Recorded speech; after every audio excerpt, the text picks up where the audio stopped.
नमस्कार, आप देख रहे हैं बिंधनी 18 और मैं हूं आपके साथ सतीश कुमार नामदेव। तो आइए नजर डालते हैं आज की कुछ मुख्य खबरों पे।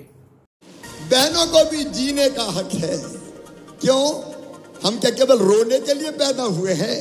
क्या नारी जाति, क्या स्त्रियां, क्या महिलाएं केवल आंसू बहाने के लिए पैदा हुई है? अरे ये दुनिया भगवान ने हमारे लिए भी बनाई है। हमारे हिस्से में भी तो कुछ सुख आने दो। और इसलिए मेरी बहनों, मुख्यमंत्री लाडली बहना योजना बनाई। अभी 1000 रुपया बहनों के खाते में आ रहा है। मेरी बहनों, ये केवल पैसा नहीं है, ये मेरी बहनों को पैसा नहीं दिया, ये बहनों को सम्मान दिया है।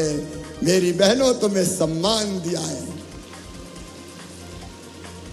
तुम्हारा अधिकार दिया है, तुम्हारा हक दिया है। अब तुम हक से कह सकती हो मेरे खाते में मेरा पैसा आ रहा है, मेरा भैया भेज रहा है, मैं जैसा चाहूंगी वैसा खर्चा करूंगी। बोलो सही बात है कि नहीं? और पैसा मेरी बहनों इज्जत बढ़ाता है। केवल 1000 नहीं रहेगा, पैसे का इंतजाम करने में लगाओ। जैसे ही हो गया 1000 से बढ़ा के 1250, फिर 1250 से बढ़ा के 1500, फिर 1750, फिर 2000, फिर 2250, फिर 2500, फिर 2750 और बाद में कितने दूंगा? 3000 दूंगा।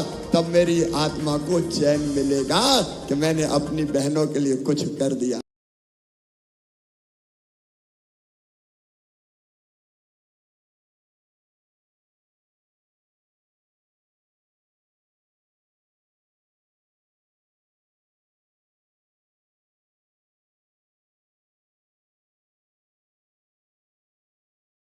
मेरे बेटा बेटी बहुत प्रसन्न है, भांजे भांजी। यहाँ स्कूटी रखी हुई है और उन पे मेरे भांजे और भांजी बैठे हुए हैं। और ये केवल यही नहीं हुआ, पूरे मध्य प्रदेश में मेरे जो बच्चे 12वीं में पहले स्थान पर आए हैं, एक बेटा और एक बेटी।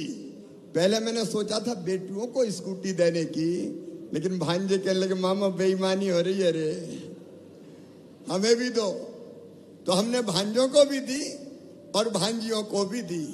तुम मेरे भांजे और भांजी हो, तुम्हारी मम्मी मेरी लाडली बहना है, हमारा पूरा एक परिवार है ये परिवार। और इसलिए परिवार में सबसे पहले किसकी चिंता की जाती है? बताओ ना किसकी? अरे बच्चों की चिंता करते हैं कि नहीं करते?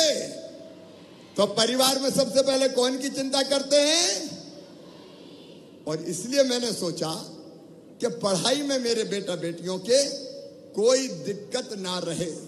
और इसलिए भाइयों और बहनों और मेरे बेटा और बेटियों, मैंने मुख्यमंत्री बनने के बाद कई योजना बनाई। मेरी बेटियों, पहले तो high school higher secondary school थे ही नहीं, बहुत दूर दूर जाना पड़ता था और पैदल बेटी को जाने नहीं देते थे माता पिता। ये मैं 15-16 साल पहले की बात बता रहा हूं। तो कई बेटी 5वीं और 8वीं तक पढ़ के पढ़ाई छोड़ देती थी।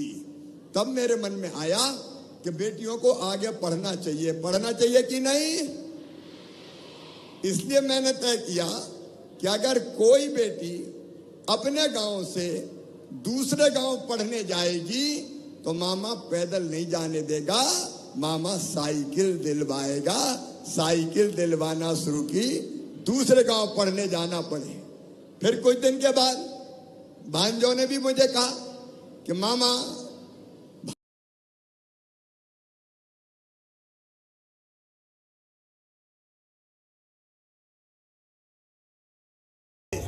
चलो चले मेरे बेटा बेटियों, भाइयों और बहनों, आओ शहडोल बदल दें, आओ मध्य प्रदेश बदल दें और आओ अपने प्रधानमंत्री जी के नेतृत्व में देश बदल दें। आज चंद्रमा पे भारत का चंद्रयान उतरने वाला है।